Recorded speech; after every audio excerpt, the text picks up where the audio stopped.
everyone, and how are you? And shout out to each and every one of you as you tune into your girl Siren on the Siren Speak Show. Hello, hello, hey y'all. Hey y'all. How are you guys doing? I hope you guys are enjoying your spring and had a great time with your Easter energy. Okay, what they celebrate. It's called Easter, I believe it's called, honey.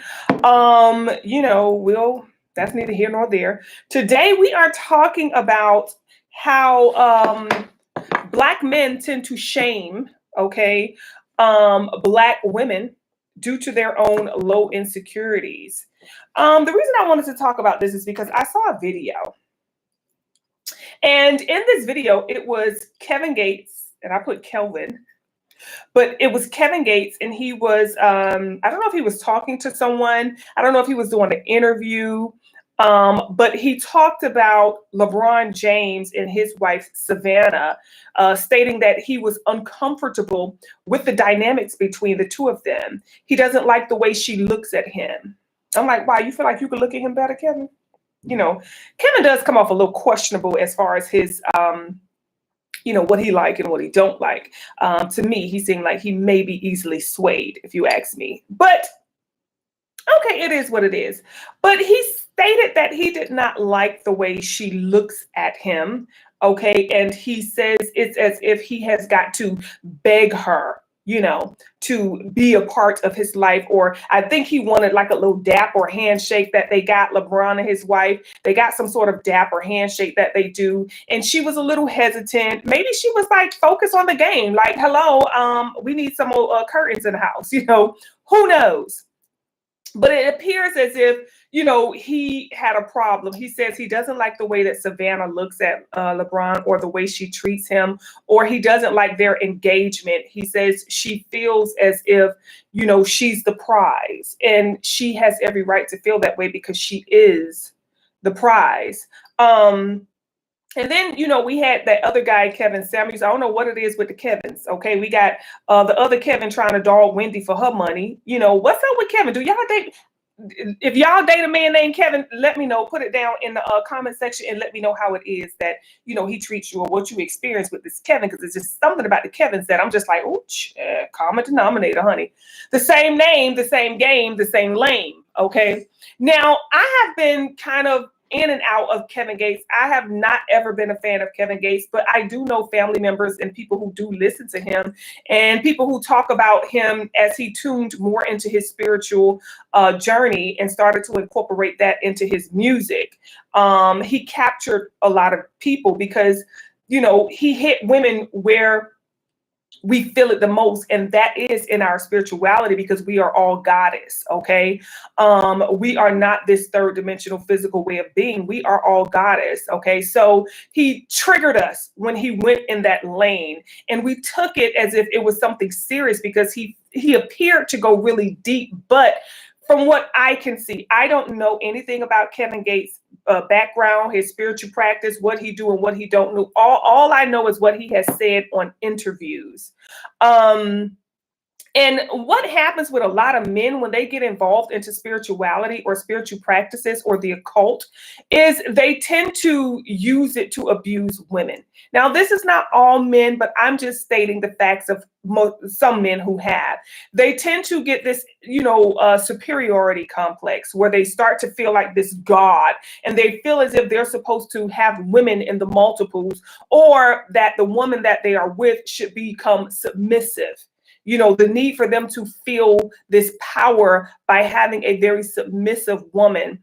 And this is why, for me, I don't date men who consider themselves to be very spiritual, or men who are a part of an occult or organization. Like if you want to be a Mason, whatever other organization, Skull and Bones, there are so many different occult organizations that men can get into that I personally don't care to, deal with these men, because I do feel like that whole God complex can get to their head where they're like, I am God, I am a God, and they want this respect that they don't deserve, and one thing I do know, or one thing I can say I feel as if I know about God, is that God doesn't need 500 different women, to satisfy the need, right? But I was just a little perturbed by what Kevin said about Savannah.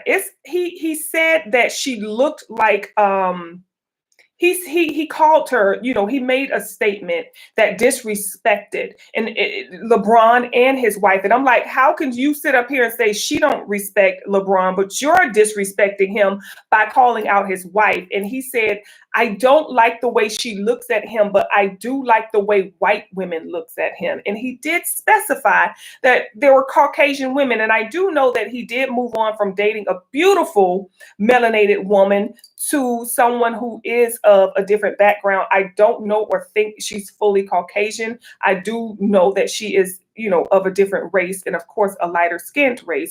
And that appears to be what he, likes now. That appears to be what he wants. If he does, that is his business. But in order to get these women to love and respect you, it doesn't mean you have to disrespect the melanated women. Because when he said that about Savannah, the young lady who he was with, laughed, and he made it look as if, oh, you don't have to hide your laugh. You don't have to leave the room.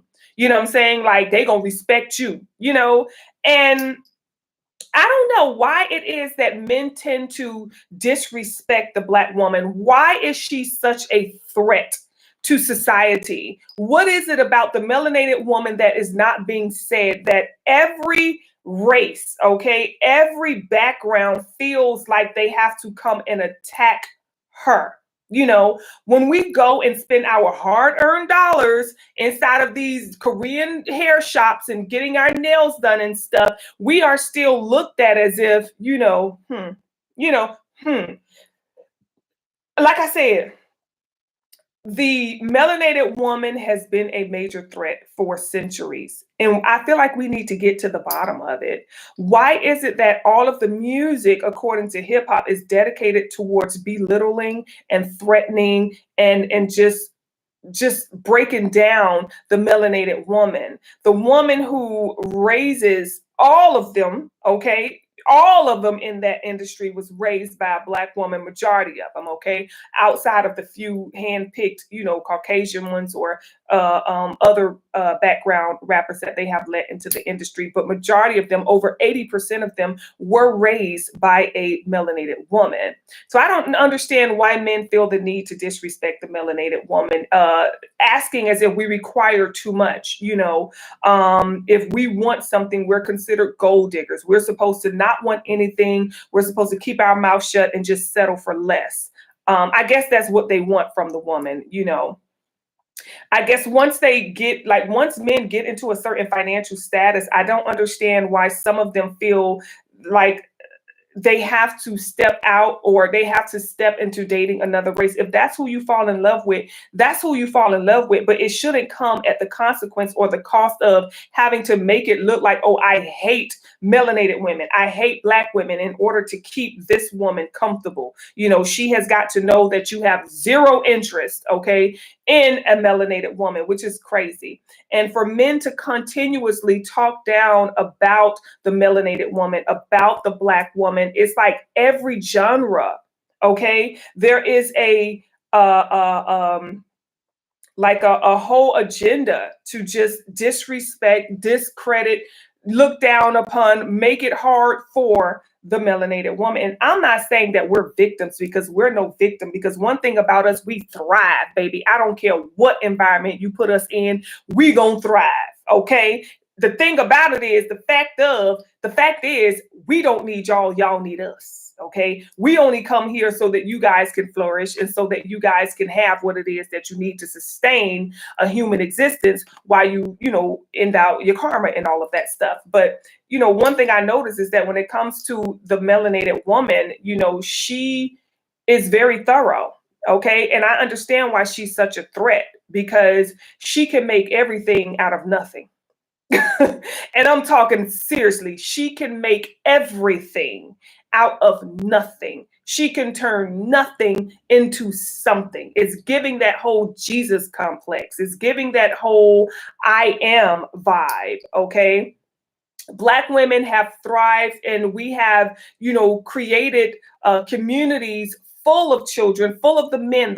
Just look at the basketball league and the football league and the entertainment industry. All of these big, powerful men that were raised and brought up by these beautiful melanated women that were given birth to by these what they call stars. You the one turned them to it, made them stars and things of that nature. It's so beautiful to see us out here thriving, okay, and raising gorgeous men, okay, beautiful men, but unfortunately in some way or at some point they get jerked in, into the matrix, and then it goes haywire from there. But women, I really want you to know to keep yourself up, keep your head up. Don't worry about the BS that's being said, unto us these years. Don't worry about all the movies that are made about how they treated us and wouldn't let us ride the bus and all of that stuff.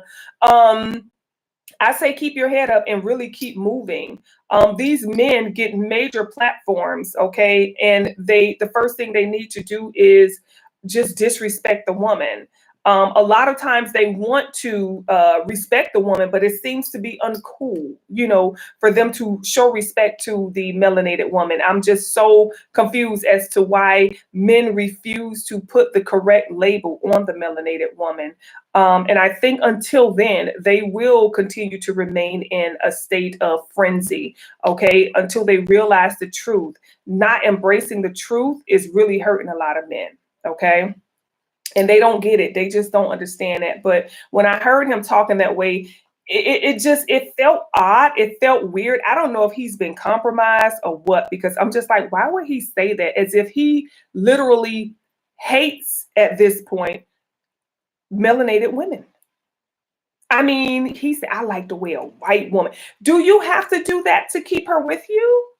Do you have to sell out in order to keep her with you? I don't understand that part right there. Like Kevin really just, I was so confused when I was watching it, because I know he came out with this whole, talking about how you got to be on this level and all of this stuff. And he's not even on that level.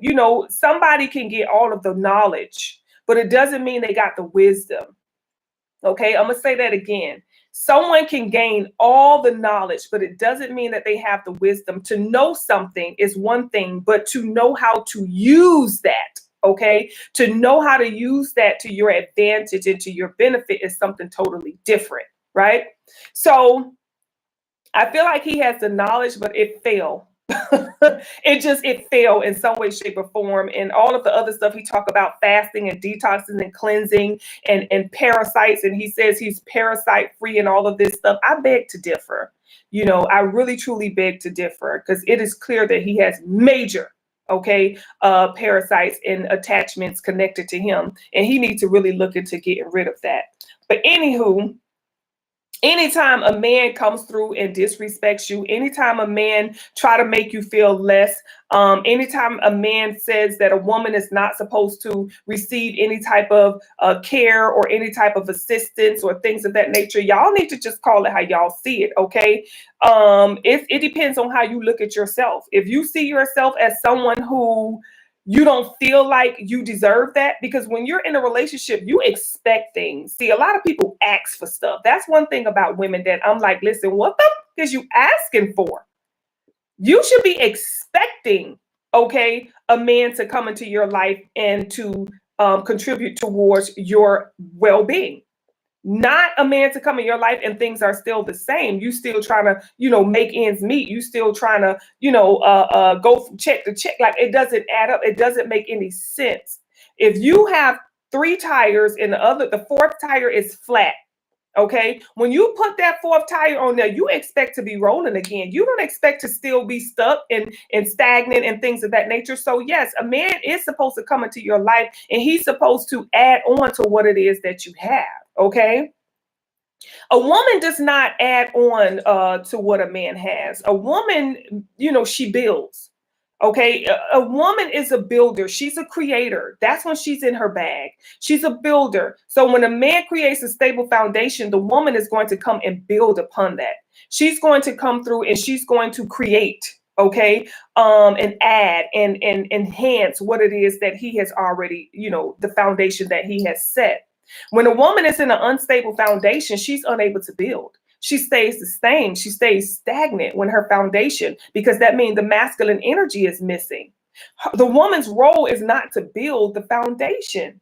Whenever we have to take time from our feminine bag to step into the masculine bag to build that healthy foundation, we have a lot of cracks in that foundation. So no matter what we build upon it, it's just uncomfortable for us the entire time. We never end up happy. And this is why a lot of men, a lot of women, when they get money, and they start working and stuff, they get so caught up in the masculine aspect of it, and they get so caught up in the money, and next thing you know, they don't want a man to come. They feel like, I got it. They feel as if it's hard for them to say yes for a man to do something for them, or it's hard for them to allow a man to come in and play his role and play his position, because they have, sustained it for so long. But when you're in your masculine bag, women, you cannot be in your feminine bag.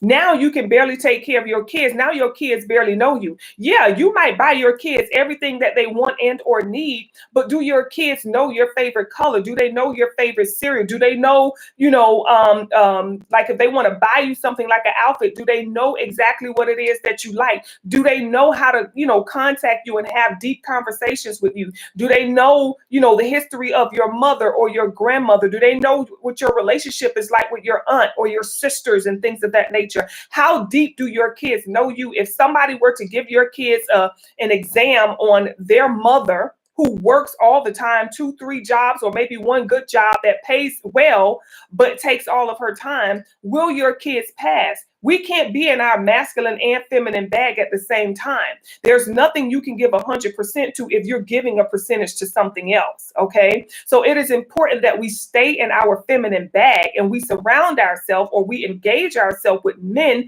who can comfortably stay in their masculine bag. Sometimes the roles can cross, and that is okay. Sometimes the woman will be more in the masculine bag, and the man will be there to nurture and help what it is that she got going to grow. Okay, it is okay for you guys to exchange energies, but it's not okay for you guys to forcefully be in an energy that you don't want to be in. If you have a man who's more feminine in his feminine bag and the woman is in her masculine bag, let's say she's the breadwinner. Okay. And let's say he stays at home and he takes care of the kids, but he's very good with nurturing the kids. He's very good with communicating with the kids. He's very good with, getting them to and from, and he's on time with everything. Maybe he knows how to cook as well. He's just in his feminine bag, and you two are comfortable in those roles. Then that is okay.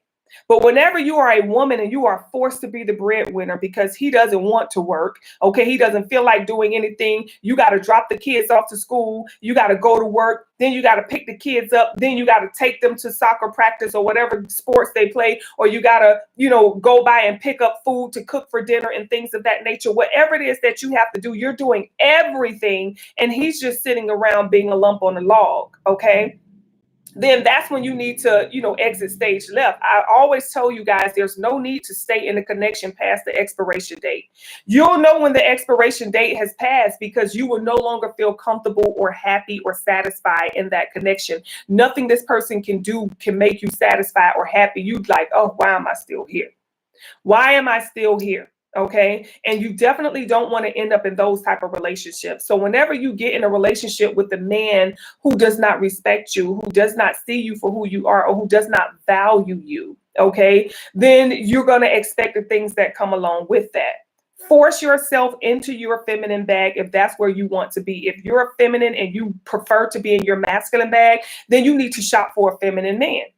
Okay. If you're a feminine woman and you prefer a man to be in his masculine bag, then you need to shop for a masculine man. You got to know what type of man it is that you're looking for, what type of man it is that you need in your life. That way there's no conflict, okay, or unnecessary conflict, or even additional conflict, because you're going to have your natural conflict as you guys grow and get to know each other, but you don't want any additional conflict, okay? You got to know exactly what it is that you want, what type of man it is that you want. Do you want a man who's more in his feminine bag? Okay. Do you feel like you somebody who you have a great business? Your business is making good money. You live a very lovely and lavish lifestyle. Okay. Maybe you won't be able to be at home with the kids. Maybe you can be pregnant and give birth to the kids, but you need a man who's going to be able to be at home with those kids and make sure that they are taken care of by a loving parent. then you need to know, I need to shop for a man in his feminine bag. Embrace your space. Don't step out of it. Embrace your space if you are a woman, because a lot of us, we could be in our masculine bag. We could be making moolah, baby, okay? But we still shopping for a masculine man. And then we're wondering why there's this clashing type of energy. We're wondering why, there is conflict between the two of us. Why aren't we able to move forward? Because you shopping in the wrong department. You're shopping in a department that does not sustain you, or that is not for you. Okay. So you got to make sure that you're shopping in the right department, women, when you're looking for a man. All right. And like I say, embrace your space. Don't step out of it and try to, oh, he got to be a man, no. And when you are on a date, you need to let him know, listen, I feel financially secure. I've secured my future. I'm looking forward to children. So I'm looking for someone who's not as career oriented, someone who's willing to, be there for the kids, because I have a very hectic schedule. I mean, I can get pregnant and give birth to the kids, but, because of my schedule and due to me, and my future endeavors, I'm not going to have that type of time to nurture my children as much as I would like. So of course, I want a man who's willing to, when he get off work, he come home and he have time to, cook for the kids, make sure that their homework is done, make sure that they go to bed on time and things of that nature. Have those type of conversations so that you can know exactly what type of relationship that you are getting into. Okay. So, I just wanted to come on here and talk about that, you guys. Like I said, I heard that conversation, and I know a lot of Black women or melanated women get attacked a lot. It's kind of like the cool thing to do in the movies, okay, in the music, okay, in the media. All of that is just like the cool thing to do is to disrespect the melanated woman, to make her feel less than. And one thing I'm gonna tell you is that if you're no threat, they will not take time to mention or worry about you. The melanated woman is a major threat to society because, like I said, she can make something from nothing. That's just naturally her energy. Okay. She has raised majority of this society or given birth to a lot of it as well. And this is no knocking or anything against any other race. We're just strictly talking about the fact that the melanated woman is the most disrespected and the most hated woman, okay, on this planet. And we have no reason for being in that seat other than the fact that we are just goddess, okay? We are a threat because we can create, like I said, we can pull something that they have to work so hard for. The confidence that they have to have around them in order to have inside of them. One thing about us, we don't have to have much. We can have everything with nothing at the same time. We can raise a whole bunch of kids. We don't have to live in big fancy mansion homes, and we don't have to drive around in luxury cars and things of that nature. We maintain our peace of mind and happiness with a luxury family. With the luxury of being that mother who raised all of those children and who raised them to be very healthy and, who raised them to go to school, who raised them with morals. Yeah, we have challenges, okay, because they create environments for us to not thrive in. A lot of the environments are created with the agenda of keeping the melanated woman down. They create things like Section 8, okay? Programs to keep you stuck in the cycle, programs to keep you inside of the loop. But we got to make sure that we're doing everything that we can, you guys, to break all of these cycles. Don't be afraid to get in your masculine bag. Like I said, if you're a smart woman and you want to have a healthy family, you could be in your masculine bag. If you that boss chick and you like, Siren, I make my money. That's what I do. I'm good at this. I'm great at my business. Then you need to know what type of man you need to be shopping for. You need to be shopping for a man that, like I said, after he do his 40 hours, he don't really care for overtime. He gets off and he goes straight home. He picked them kids up. He makes sure they get to and from where they got to go. He makes sure he's there for their doctor's appointments and things of that nature. He makes sure that he's there to, take care of the things that those kids are going to need while they're home.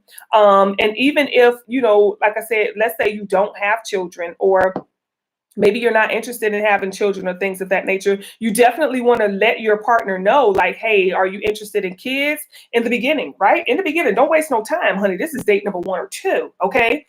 In the beginning, you want to ask them, or are you looking to have more children? Or are you looking to have children, or do you have children? Things of that nature. You want to have those healthy conversations, okay, while you are out on these dates. You want to make sure you're asking all of the right questions, because this is going to be a relationship that you perhaps will be in for the remainder, okay, of your days, if it is successful, and that's what we all want, okay, a very successful connection. So again, know where to shop, know how to shop when it comes to looking for the significant other. Mr. Kevin Gates, you didn't have to go that route. I don't know what made him go that route. I honestly, like I said, feel like he's been compromised. I do. I feel like he's been compromised. I don't know who he is anymore. He has, traveled through this spiritual journey. And one thing about going on a spiritual journey, you got to be careful, because, once and they say, oh, you sell your soul, and things of that nature. But sometimes you could sell your soul. You get so spiritual, you want so much power, you want so much this and that you will merge with other entities to get through certain doors and things of that nature. And that's where it gets unhealthy. That's where it's just like, the religious structure and every other structure in this third dimension, where you have now binded yourself to all of these outside entities just to gain access to knowledge that ain't even doing you no damn good. Because it doesn't make sense to know, oh, I know about this person, I know about this spirituality, I know about this, but you don't know anything about who you are when it comes to the core of who Kevin Gates is. You don't know anything about, who you are when it comes to your past life or the reason you're even here. I haven't even heard that yet. Maybe he has said it, but I haven't heard him say it yet.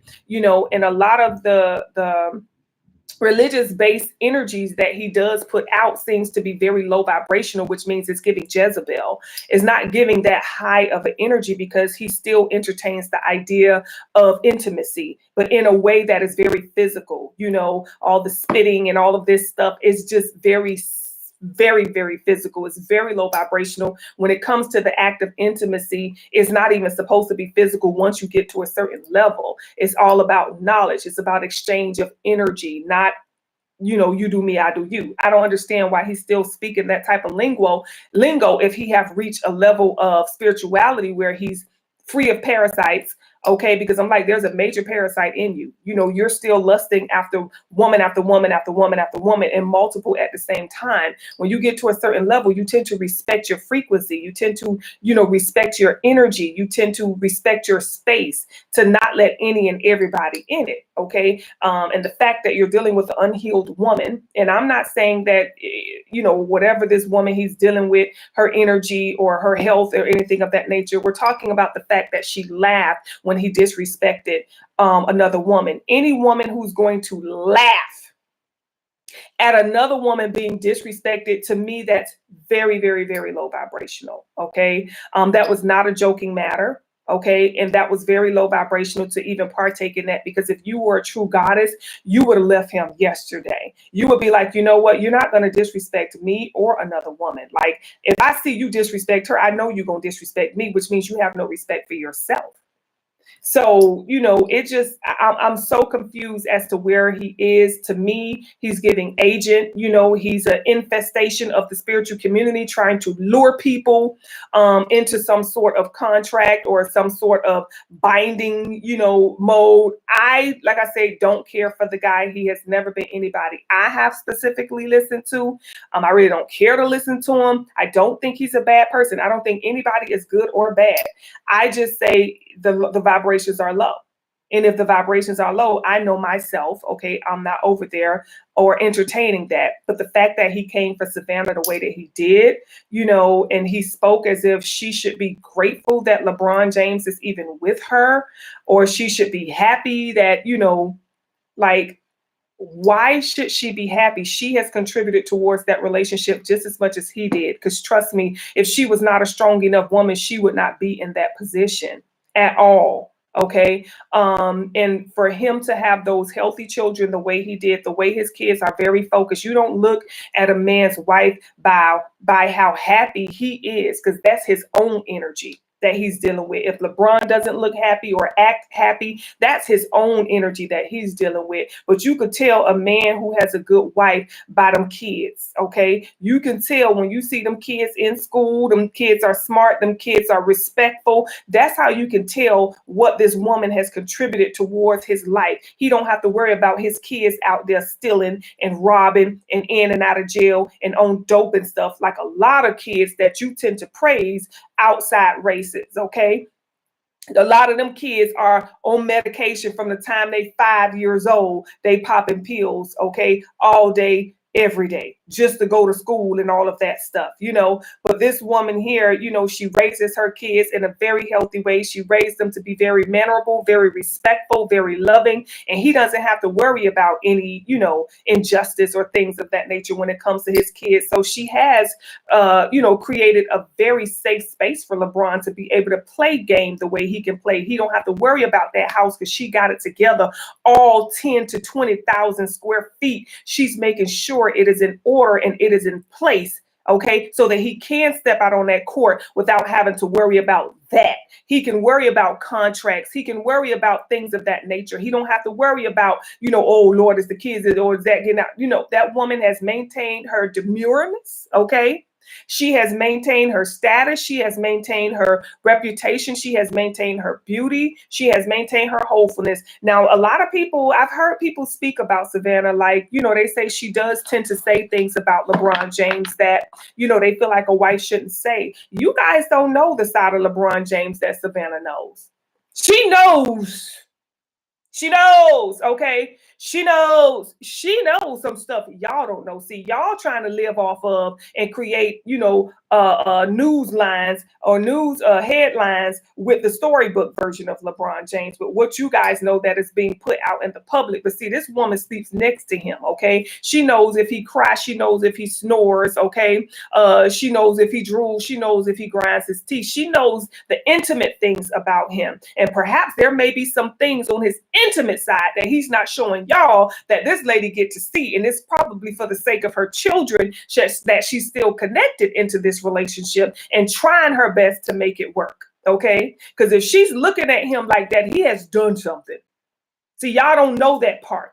But see, she's too much of a woman to put it out there. She's too much of a lady to say exactly what that is.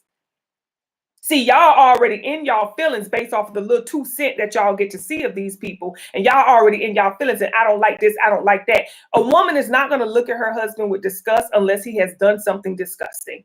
And you guys don't know what he may have done to her. Y'all already see what's coming up in the news line and all of this other stuff. But you guys don't know what this woman may have gone through on a low that she's keeping within, things that she's respecting him by not putting his business out there. Okay? She's respecting him by not saying, oh, this and this and this and this and this. She has not done one interview, okay, bashing him or putting him out there. Now, if she got to hold in his secrets and she's a little disgusted, let her show exactly how it is that she feels, okay?